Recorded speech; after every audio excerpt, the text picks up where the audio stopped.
நேத்திக்கு 12 ராசிகள்ல கன்னி ராசிக்கும் தனுசு ராசிக்கும் நம்ம அபிராமி அந்தாதி பாடல்கள் சொல்லியாச்சு. ஆமா.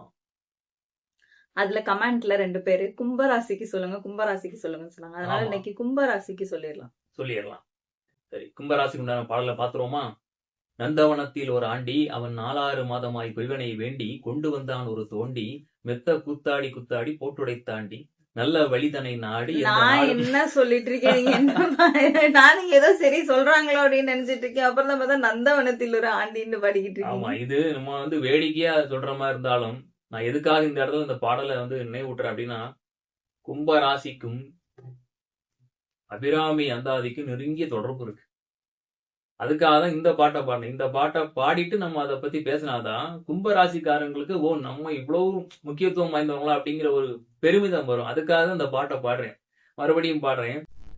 நந்தவனத்தில் ஓராண்டி அவன் 4-6 மாதமாய் குயவனை வேண்டி கொண்டு வந்தான் ஒரு தோண்டி மெத்த கூத்தாடி கூத்தாடி போட்டு உடைத்தாண்டி நல்ல வழிதனை நாடு எந்த நாளும் பரமனை நத்தியே தேடு வல்லவர் கூட்டத்தில் கூடு அந்த வள்ளலை நெஞ்சினில் வாழ்த்திக் கொண்டாடு அப்படிங்கிறது கடுவழி சித்தர் பாடிய பாடல்.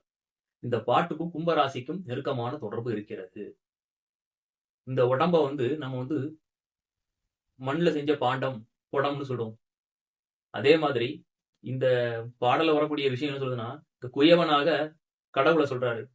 கடவுளை வேண்டி மனிதன் இந்த மண்ணுங்கிற தோண்டி பானை இருக்குல்ல, மண்பானை தோண்டி அப்படிங்கிற அந்த உடம்ப மனிதன் உயிர் வாழ்வதற்கு வரமா வாங்கிட்டு வந்தாங்க. அப்ப இந்த உடம்புல என்ன தங்கி இருக்குன்னா, உயிர் தங்கி இருக்கு. இந்த உயிர் என்ன சேமிக்கப்பட்டிருக்கு. இந்த உடம்புல உயிர் ஆற்றல் சேமித்து வைக்கப்பட்டிருக்கிறது.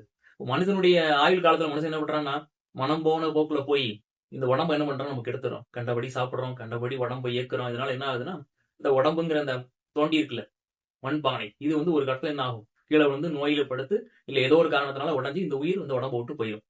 அப்ப இதைத்தான் கடவுள் சித்தர் பாடுறாரு. அப்படி நடக்காம இருக்கணும்னா நம்ம என்ன பண்ணணும், முக்கியமாக நல்ல வழிதான நாடணுமா, எந்த நாளும் இறைவனை நம்ம தேடணுமா, வல்லவர் கூட்டத்துல கொண்டுமா. இறைவனை தேடக்கூடிய அடியார்கள் இருக்காங்க இல்லையா, அப்ப நம்ம ஞானிகள் சித்தர்கள் சொல்றோம், அவங்களுடைய வழியில போய் நம்ம என்ன பண்ணுவோம், அவங்களோட சேர்ந்துக்கணுமா.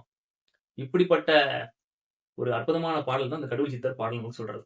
அப்ப நமக்கு இங்க என்ன செய்தி சொல்லுதுன்னா, நாம எல்லாரும் இந்த கும்ப ராசி ஜோதிடத்துல என்ன சொல்லுவோம்னா, அது காலபுருஷனுடைய 11ஆம் இடம் சேமிப்பு ஸ்தானம் வச்சிருக்கோம்.